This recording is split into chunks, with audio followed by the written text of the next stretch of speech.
잔호편 21장은 국가 지도자가 국가를 혼자서는 모든 일을 할 수가 없을 것입니다. 그래서 반드시 많은 사람과 함께 하여야 할 것입니다. 그러면은 어떤 사람과 함께 일을 해야 할까? 그 어떤 사람을 선택하는, 즉 인재의 평가 구조를 설명하는 장이 바로 잔호편 21장입니다. 그래서 공작의 인재 평가 구조는 최상은 중형이라고 봤어요. 중행. 중도의 도를 행하는 사람. 그러나 이런 사람은 매우 드물죠. 그래서 반드시 다음 사람과 함께 해야 되는데, 다음 사람은 어떤 사람이냐? 광과 견. 여기가 생략되어 있는데, 광자와 견자. 우리가 광자라고 하면은, 광 그러면은 뭐 미친 얘기만 생각나는데 여러 가지 뜻이 있습니다.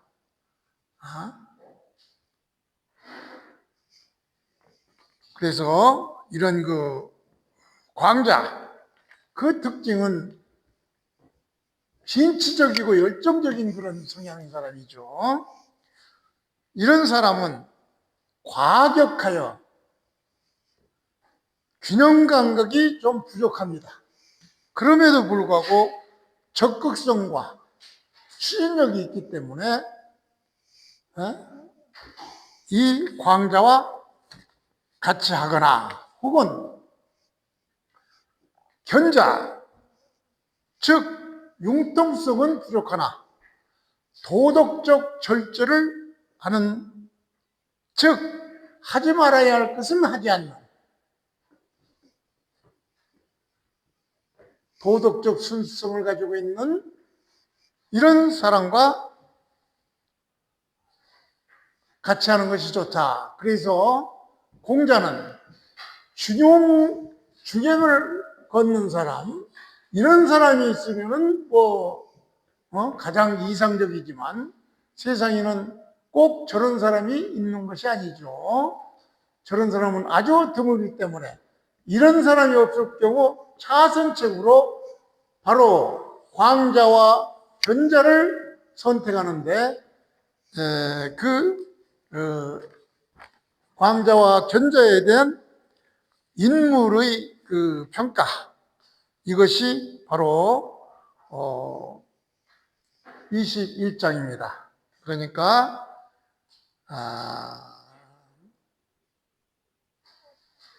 광자는 진취적이고 견자는 하지 말아야 할 것은 하지 않는, 그런 둘 중에 하나라도 있으면은 그 사람을 택해서 같이 가겠다. 이렇게 공작의 인물평을 나타낸 장이 27장입니다. 그래서 이 책은, 이 장은 상당히 설명하고 구분되어야 할 점이 많기 때문에 본문을 한번 살펴보기로 하겠습니다. 본문은 자활, 부득 중행 이여지. 그냥 해석을 해보면 좀 어렵죠. 생략된 말도 있고. 그래서 자, 이 부분은 일단 이 부득, 얻을 수 없다, 할 수 없다, 나는 요거를 그냥 캔낫 정도로 부르는 낫, 벽 얻을 수 있다, 요 정도로 그냥 생각하고 있습니다. 그래서 부득, 요거 조동사로 봐야 되기 때문에, 조동사는 본동사가 뭐냐? 여기서는 아무리 찾아와도 여뿐이 없죠. 부득 여. 이 여는 이제 이 본동사니까 수로죠. 수로에는 목적어가 있었는데, 목적어는 뭐냐? 지는 뭐냐? 중행이죠. 그러니까 요 문장은 바로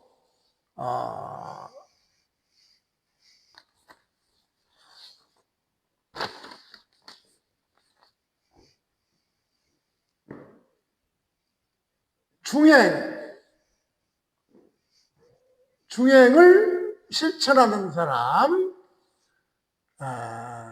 이와 같은 이 사람과 여기서는 부득여죠. 그러니까 이것을 그대로 보면은 지는 중행이니까 중용을 걷는 사람과 같이 하지 못하면 뭐 이런 소리죠. 그러니까 여기서는 중행을 목적으로서 이걸 강조하기 위해서 앞에 내놨습니다. 그러니까 지가 중행이죠. 그러니까 중행을 같이 하지 못한다면, 그러니까 중행이란 뭐냐? 이게 또 중요하죠.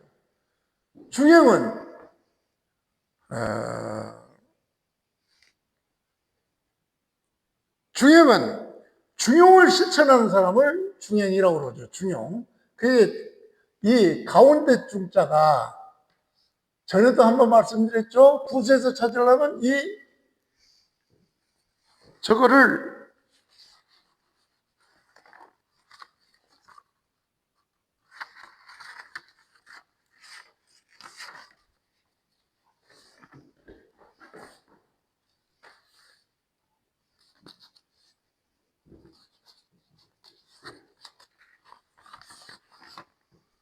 요거를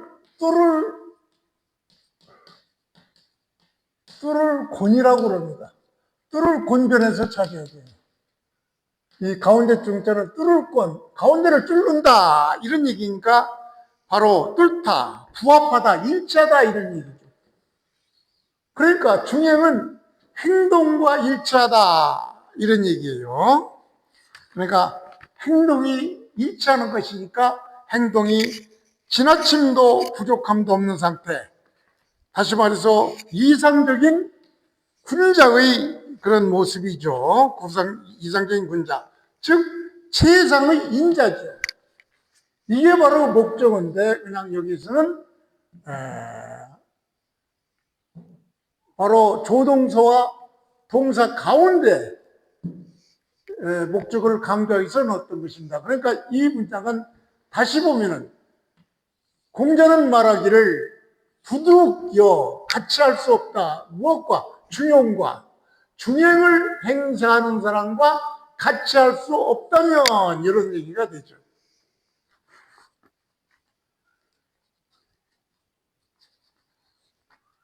그렇다면은 반드시 필야호 단정이죠. 그렇다면은 광과 견과 같이 해야 된다. 이런 얘기예요. 그러니까 여기서도 여기서도 또 생략된 말이 있죠. 수어가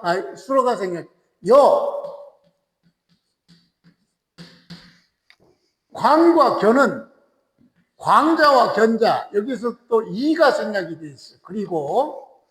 그러니까 필야호는 단정 강조니까 바로 반드시 뭐뭐 하겠다. 뭐니 반드시 하겠다. 뭘? 광자와 견자와 같이 하겠다. 이런 얘기죠. 그러니까 다시 한번 보면은 공자는 중행, 즉 중용을 실천하는 자와 더불어 할 수 없다면 반드시 광자와 견자와 같이 하겠다. 이런 의미죠. 이 구체적인 것은 좀 이따 주자 집주를 중심으로 해서 다시 설명드리도록 하겠습니다. 그렇다면 광자는 어떤 사람이냐?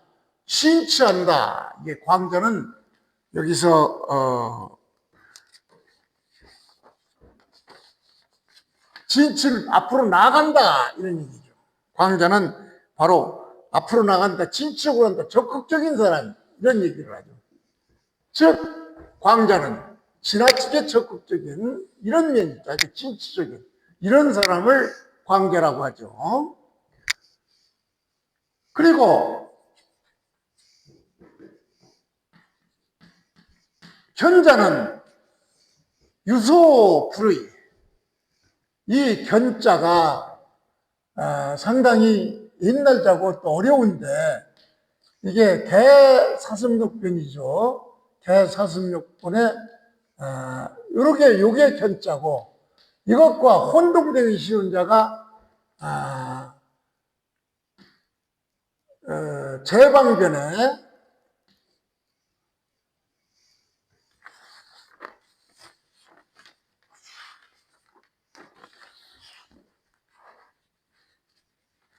제방변에 이 똑같은 요것을 하는 이 연자입니다.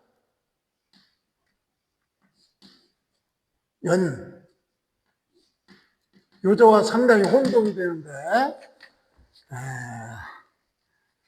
요것을 이 편이 바로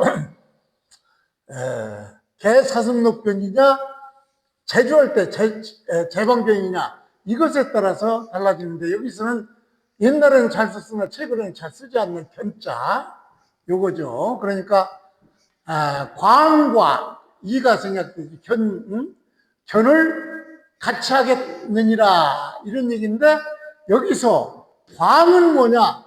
진치다 그랬는데 주자집주에서는 광을 뭐라고 설명했느냐?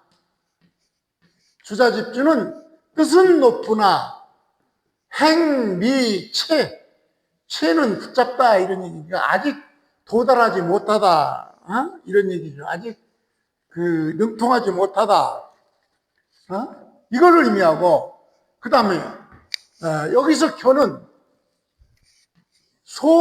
유소수 이 부실 지키는 바가 있으므로 부실 실패하지 않는다 이런 얘기죠.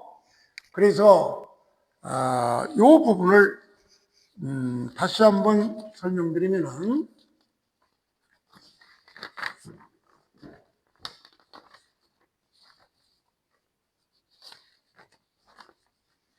아까 설명을 조금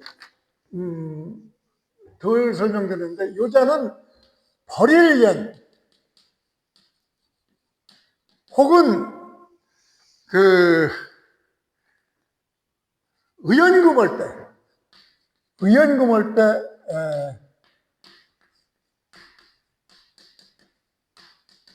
이때 쓰는 연입니다. 이게 제방변에 쓰는 의연금. 이에 비해서 견자는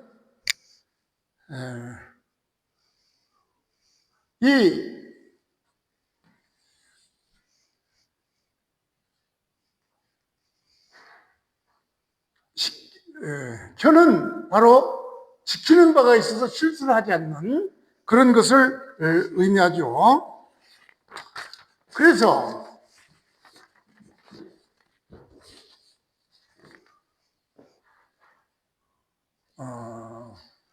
다시 한번 보면 공자는 부득 중행이 여지 즉 사람들이 중행을 행하는 자와 같이 하지 못한다면 반드시 광자와 견자와 같이 하겠다. 즉 광자는 뜻이 높으나 아직 미달된 그런 상태를 얘기하고 실천이 부족한 상태 이걸 얘기하죠. 그리고 견자는 지키는 바가 있어서 실수하지 않는 이런 두 가지 결점이 있는 이런 사람들은 결점이 있죠. 결점이 있으나 분명한 방향성이 있기 때문에 공자는 이런 사람과 같이 한다고 얘기했던 것입니다.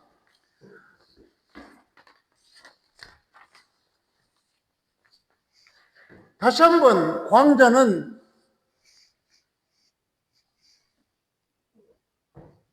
적극적으로 나아간다. 이런 진취적이다. 광자는 바로 진취적이다. 이런 그 특징이 있죠. 장점이죠. 그리고 요 두 개의 장점을 보고 중행을 택하는 이상적인 사람이 없을 경우는 바로 광자나 견자를 택하는 것이죠. 즉 광자의 진취성, 견자의 하지 않아야 될 때는 하지 않는 그런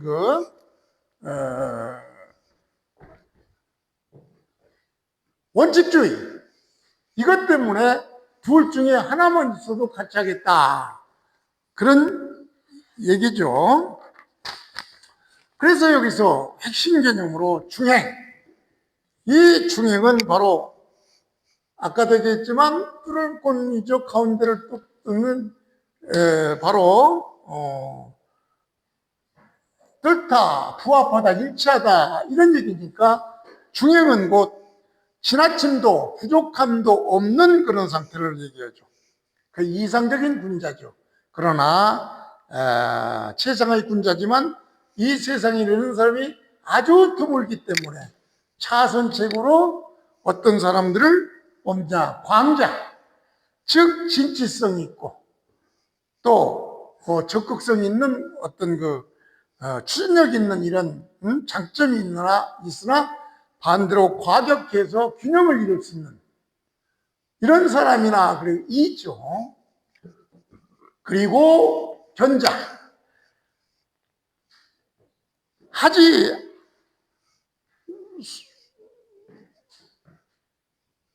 않을 바가 있는 자죠. 유소불의.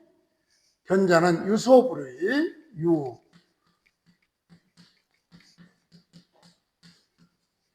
해서는 안 되는 바가, 해서는 안 되는 것을 안 하는 것이 있는 이런 사람을 택하는 것이죠. 그래서 공자는 이런 중행을 행하는 자, 이 자가 없으면은 진취, 즉, 광자의 장점, 견자, 불의, 둘 중 하나만 있어도 같이 하겠다. 이런 얘기죠. 그래서 이 장의 철학적 의미는 단순한 인물평가가 아닙니다. 현실 정치와 인재 등용 원칙을 보여주는 장입니다. 완벽한 인재, 즉 중행을 행하는 자는 드물죠. 그래서 공자는 기준을 낮춰서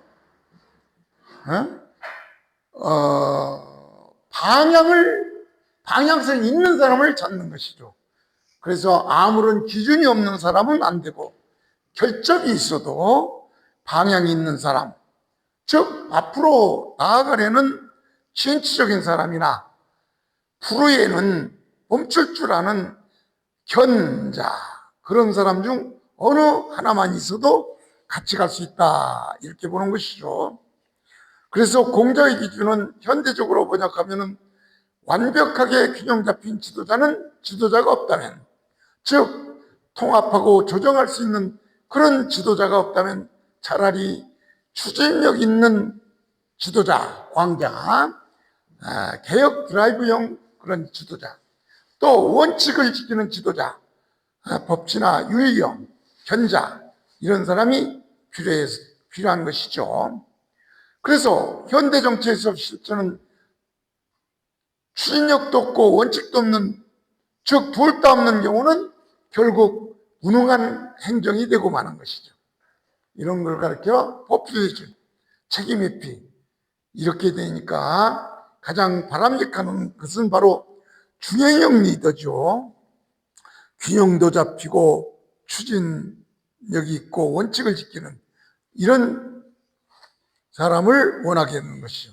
만약 이런 것이 없다면 현실적 자선책으로 최소한 둘 중 하나, 개혁이 필요할 때는 광역, 또 부패가 심한 상태는 원칙적, 견자, 이게 필요한 것이죠. 그래서 한 줄로 정리하면 정치의 지도자는 완벽하지 않아도 되지만 적어도 앞으로 나아가게 하거나 광자, 넘지 말아야 할 선을 지킬 줄 아는 견자, 이런 사람과 같이 하게 되는 것이죠. 그래서 이 장에서 가장 중요한 세 사람의 유형 비교표를 만들었습니다. 그러니까 이걸 참조해 보면은 가장 이상적인 사람은 중행이죠. 중행은 그 의미가 중용을 지키는 사람, 가장 이상적인 인물을 말하는 것이죠. 이런 이상적인 인물이 없을 경우는 광자나 견자 중에 둘 중에 하나만 있어서 선택하게 되는데, 광자는 지나치게 적극적인 것을 광자라고 그러고, 견자는 소극적인 자, 지나치게 소극적인 자를 견자라고 보죠. 그래서 중행의 성향은 바로 균형, 또 절도, 조화를 이루고, 광자는 진취적이고 열정적이죠. 견자는 청렴하고 고결하고 신중한 그런 성향을 나타내고 있으며, 중형의 행동 양식은 상황에 맞게 적절히 이렇게 행동하는 사람을 말하고, 견자는 현실을 넘어서 이상적인 것을 추구하고, 견자는 기준에 미달하지요. 그래서 아예 뭘 하지 않지요. 그래서 중형의 장점은 가장 완벽한 인간형인데, 이런 사람은 있을 수 없으니까 광자나 견자, 즉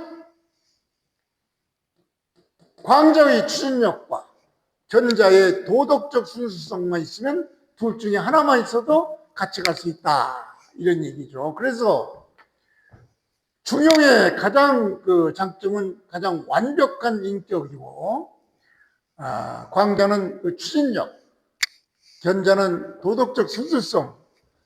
이에 비해서 중형의 단점은 현실에서 이렇게 드문 것이, 참 이런 사람만 있으면 좋은데 드문 것이 단점이고, 광자는 균형 감각이 좀 부족하죠. 이에 비해서 견자는 융통성이 부족하고, 공자는 중행을 이루는 사람을 가장 바람직한 인간형으로 봤고, 이런 사람이 없을 경우는 차선책으로 광자나 견자 중 어느 한 사람을 택해서 같이 하겠다. 그래, 현대적으로 보면은 중행은 균형 잡힌 리더를, 광자는 바로 혁신과 급진, 개혁가들,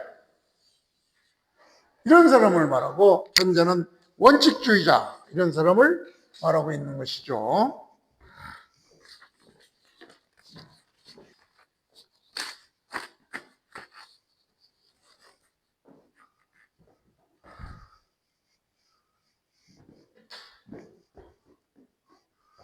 자료편 22장은 공자의 논리를 종합해 보면, 자료편 21장에서 정치 지도자는 중행과 방향성, 즉 중정과 중행과 광견, 이러한 요소를 가져야 한다, 이렇게 얘기했는데, 그에 잇따라서 22장은 이 항구성, 지속성을 정치 지도자는 가져야 된다, 그걸 덧붙인 것이 22장입니다. 그러니까 21장에서는 중행, 또 광견, 이것이 정치 지도자의 요소였다면 23장에서는 항상성, 이것을 정치 지도자의 요소로 봤던 것이죠. 그러니까 이상적인 정치 지도자의 모델로서 21장에서 말한 균형, 즉 중행, 그 다음에 추진력, 즉 광, 원칙, 견, 그리고 22장의 지속성을 들었던 것입니다. 그래서 22장은 이 정치 지도자의 요소 중 이 지속성에 대한 그런 설명 부분입니다. 그래서 이 22장에서는 공자의 의견은 참 좋다 이 말뿐이고 나머지는 전부 남쪽 사람들의 속담을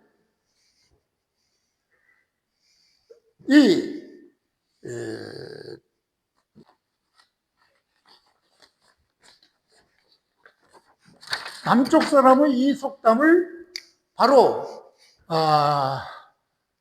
주역의 한계편을 이용해서 설명한 그런 얘기입니다. 그러니까 여기서 공자가 자기 의견을 말한 건 참 좋다 이 말이고 나머지는 전부 남쪽 사람의 그 속담 그리고 중용의 그 한계편에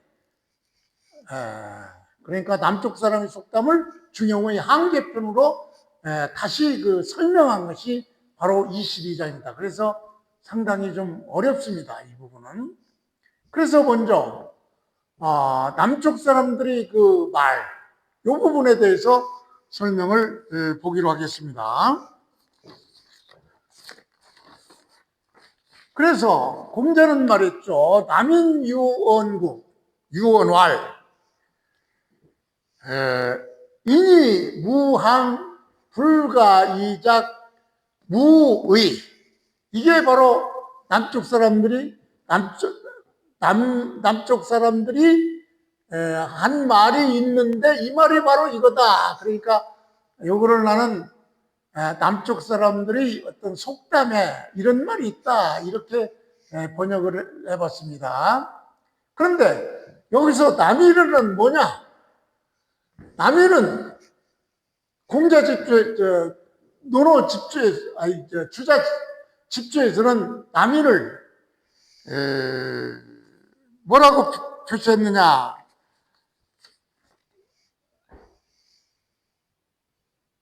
남인 초인 그랬어요.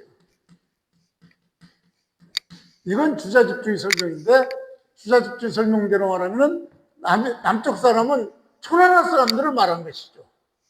그러니까 이 남이를 설명하기 위해서 지도를 잠깐만 보겠습니다.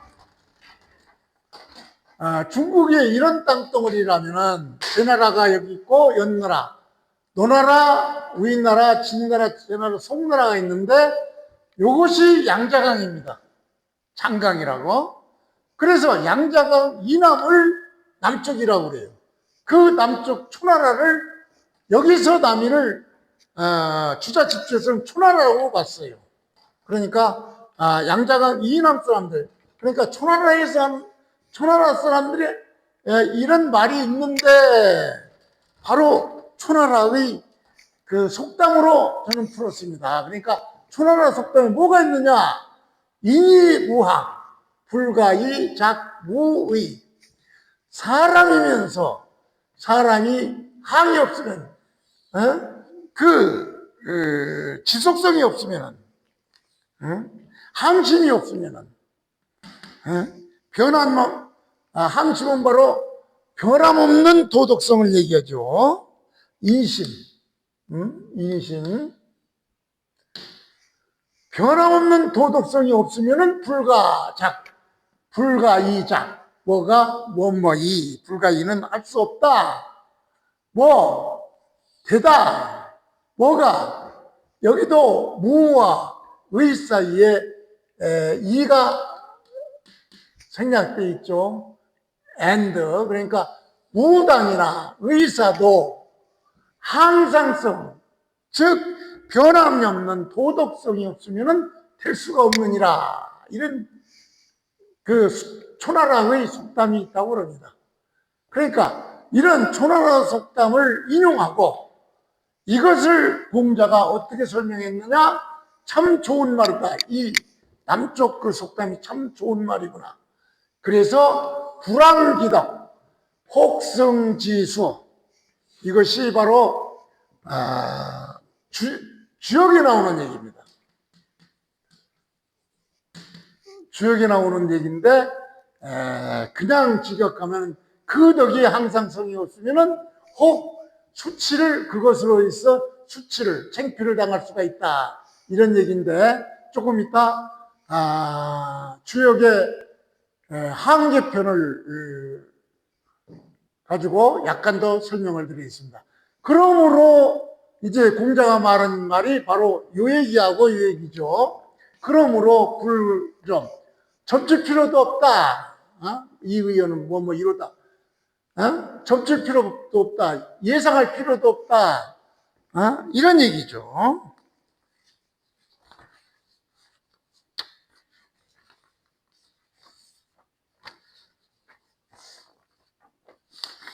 자, 좀 어려우니까 다시 한번 보기로 하겠습니다. 남인 유언왈, 남쪽 사람의 말에 이러기를, 그러니까 여기서 남인이라고 하는 것은 바로 양자가 미남의 초나라 사람을 일컫는다고 도노 집주 주인은 그렇게 봤던 것입니다. 그래서 초나라 사람들이 속담에 뭐가 있느냐 이런 말이 있죠. 인이 무항, 사람이면서 무항, 항상심이, 지속성, 어떤 일관성 이런 게 없다면은 이 지속성 이거를 육아에서는 상당히 중요한 덕목으로 보죠. 시간 속에서도 변함없는 도덕적 지속성 이것이 없다면 불가히 될 수가 없다. 뭐가? 무당도 의사도 될 수가 없다. 이렇게 했던 것이죠. 그러니까 무당이나 의술은 이거는 당시에 상당히 천문직이었죠. 지속적 숙련이 필요한 그런 직업이었죠. 지금도 의사나 의사가 되려면 10여 년 이상을 공부를 해야죠. 이렇게 아주 지속성이 있고 당시의 무당도 상당히 지속성이 있어야 된다고 그렇게 봤던 것입니다. 그래서 당시의 전문직인 무당이나 의사도 지속적인 숙련 필요성이 있는데 이 사람도 이런 사람도 이 도덕적 그런 항심, 변치 않는 도덕성이 없으면은 이런 사람들이 되지 못하는데 항차, 군자는 이런 게 없으면 어떻게 되겠느냐 그런 의미겠죠. 그래서 이 말을 공자는 이 주역을 예를 들어서 설명을 했던 것입니다. 즉 그냥 설명하면은 선두는 참 좋다, 잘한 말이다 이 감탄을 했죠. 불안기다. 주자는 이때 이 항을 어떻게 표시했느냐? 불변 지의 이렇게 표현을 했어요. 그래서 주자는 바로 오래 지속되어서 불변지의 변하지 않는 것, 오래 지속되어 변하지 않는 그 덕이 오래 지속되어 변하지 않아야지. 그렇지 않으면 혹 승지수, 즉 오래 지속돼야지. 그렇게 지속되지 않고 언행이 일정하지 않으면은 그로 인해서 부끄러움, 수치나 창피를 당할 수 있다. 이런 얘기죠. 그래서 여기서 이 불황기덕, 혹성지수 요 부분은 단순한 도덕 비판이 아니요. 고전적으로 주역의 한계에서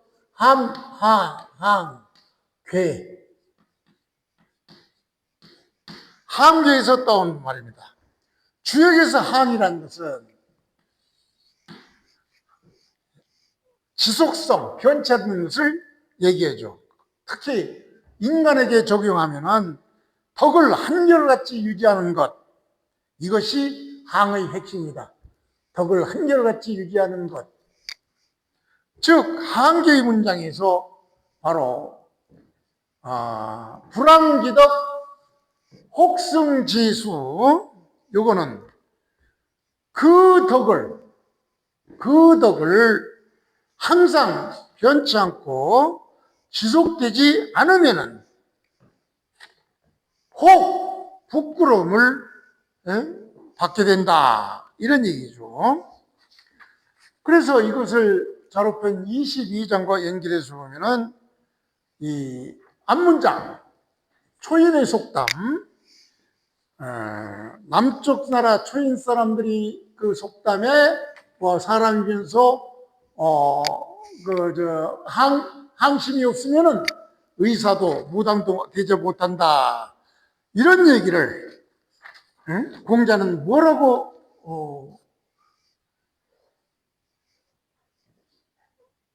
평했느냐? 바로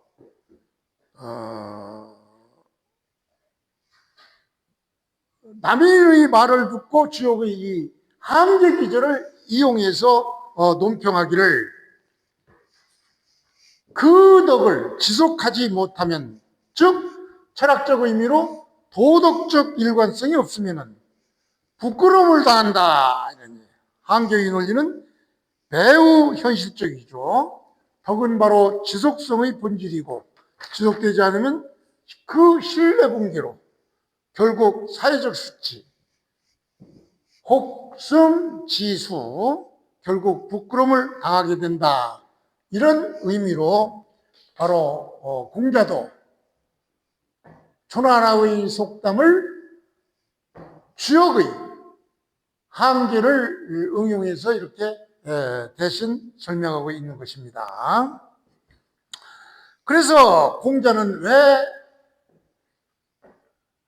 초나라 속담을 주역으로 이렇게 설명했느냐? 그 의도는 이 구절을 통해서 바로 능력보다는 뭐가 중요하냐? 일관성이 중요하다, 항심이 중요하다.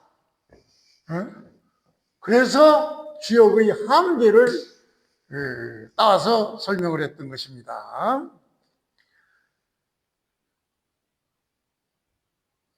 다시 말해서 당시의 그 전문직인 무당이나 의사, 이와 같은 전문직도 지속성과 덕과 태도가 없으면 할 수가 없다. 결론적으로 불황기덕은 덕을 한결같이 유지하지 못함을 뜻하며, 이는 주역 한계에서 말하는 지속성 없는 덕은 결국 수치로 이어진다는 사상을 반영한 것입니다. 그래서 이것을 현대적으로 풀어보면 능력보다 중요한 것은 꾸준함이죠. 정책도, 도덕도, 리더십도 계속 지속되지 않으면 결국 실패하고 만다, 이런 얘기죠. 덕은 한 번이 아니라 계속 이어져야 한다. 그렇지 않으면 결과는 뻔하다. 이런 얘기를 하고 있는 것이 자료편 22장입니다.